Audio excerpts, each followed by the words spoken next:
wala pa rin pong pasok ang mga estudyante sa ilang lugar sa Metro Manila at mga lalawigan dahil sa epekto ng habagat at ng bagyong Enteng.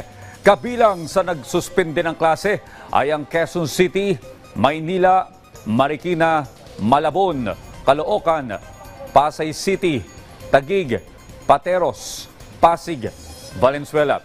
College level may online classes po. Navotas naman may online classes at sa Parañaque may online classes din.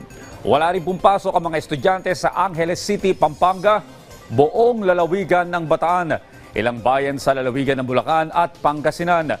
Suspendido rin ang klase sa Magsingal, Ilocos Sur, San Pedro, Laguna, Luna, La Union, Licab at Talavera sa Nueva Ecija at Olongapo City.